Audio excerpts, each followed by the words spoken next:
What the ruling in the Epic Games v. Apple lawsuit means for iPhone users. A federal judge on Friday ordered Apple to loosen some of the rules on its App Store for how payments are processed. Patrick Semansky, AP.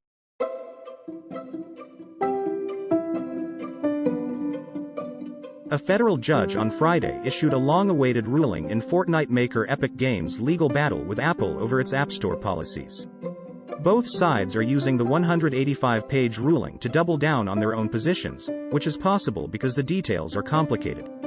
If anything, though, Apple and Google did land small wins, but neither got what it wanted. U.S. District Judge Yvonne Gonzalez Rogers said Apple is breaking the law by forcing people to pay for apps and in-app items through the App Store, where it usually takes a 30% slice of the payment as commission. Gonzalez Rogers told Apple to ease up and let in other payment options within 90 days. That will please Apple, but it is far from what Epic sought. For Apple, Gonzalez Rogers upheld the App Store's overall structure as legal, a major victory for the tech giant. She also said Apple does not have an illegal monopoly over how developers can process payments for mobile games, which Apple applauded. It's a split decision, said Mark Lemley, a Stanford Law School professor who studies antitrust issues and technology. It will improve competition on the edges, but it's not the fundamental change that Epic and advocates of the antitrust case would have hoped for. Okay, but what does this mean for people who buy apps for their iPhones and iPads?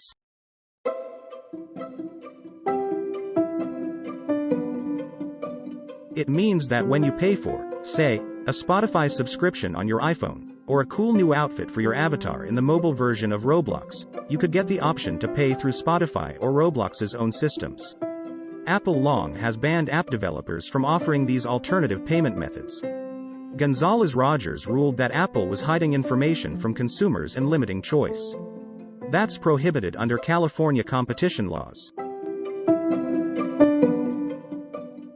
So will this make apps and in-app items cheaper?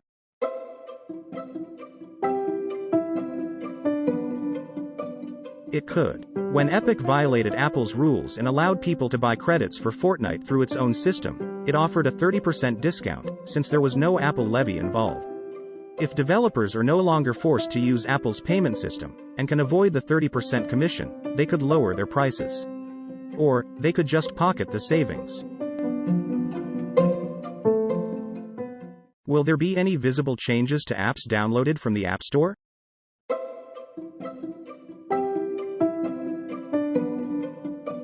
Maybe. You might see a new button in some of your favorite apps that lets you buy things through the developer's own payment system, for example. Or, there could be a link inside the app directing customers to complete a payment on a browser. Whatever it looks like, Apple solely controlling what critics call a toll booth in the App Store will be no longer. The appeals process will likely cause delays, so don't expect changes anytime soon. Is Apple's 30% commission going away?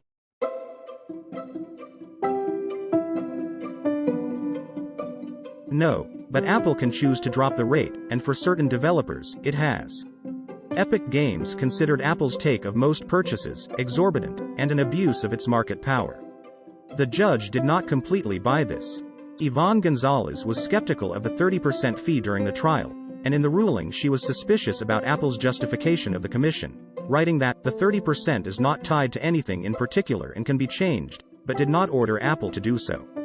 She noted that while Epic chose to target Apple and Google over the fee, it seemed odd considering that Nintendo's Switch, Microsoft's Xbox and Sony's PlayStation all charge a similar cut on game sales. Antitrust law doesn't let you complain that the prices are too high, Stanford's Lemley said. You have to show that some sort of conduct is preventing competition. A separate case Epic filed against Google is scheduled to go to trial this year. So then, why is this a big blow to Apple?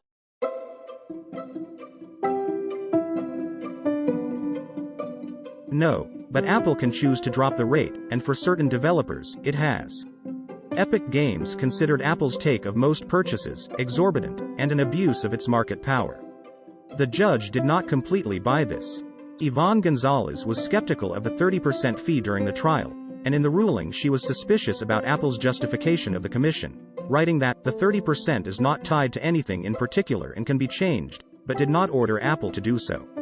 She noted that while Epic chose to target Apple and Google over the fee, it seemed odd considering that Nintendo's Switch, Microsoft's Xbox and Sony's PlayStation all charge a similar cut on game sales. Antitrust law doesn't let you complain that the prices are too high, Stanford's Lemley said. You have to show that some sort of conduct is preventing competition. A separate case Epic filed against Google is scheduled to go to trial this year. Both Apple and Epic Games had wins in the ruling and both are likely to appeal the decision. Huh?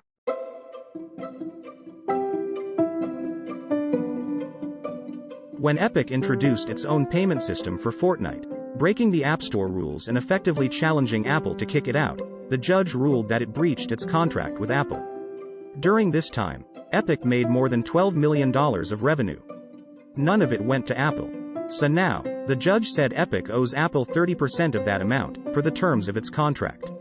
Epic turned Apple's move booting it from the App Store not just into a lawsuit, but a publicity stunt dubbed Project Liberty, complete with the hashtag Free Fortnite hashtag and a video mocking a famous Apple ad from 1984.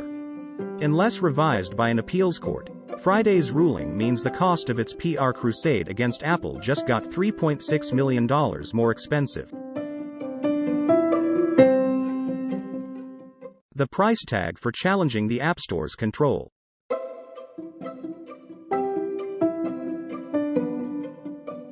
Apple is expected to fight Gonzalez Rogers' determination that it is violating the law by blocking alternative ways to make payments, known as an anti-steering provision. Ever notice why Netflix makes you visit its website to sign up for a subscription in iPhones and iPads? This is why. It wanted to avoid Apple's commission. Epic was unhappy with the judge's decision that Apple is not an illegal monopoly because it has competitors in its definition of the relevant market, the $100 billion world of digital gaming transactions. In antitrust cases, the term relevant market is important. It's legalese for what exact part of the economy are we talking about? Gonzalez Rogers said this fight was not about how digital video games are distributed, as Epic had argued, but how digital video game payments are processed. And in that market, which includes gaming outside of iPhones and iPads, the judge said there's a lot of competition, so Apple is not a monopoly. Epic is expected to try to convince an appeals court that the judge got that wrong. An appellate court can look at the market definition and say, wait a minute, Lemley said. And if that piece was overturned, Apple could be found to be a monopolist.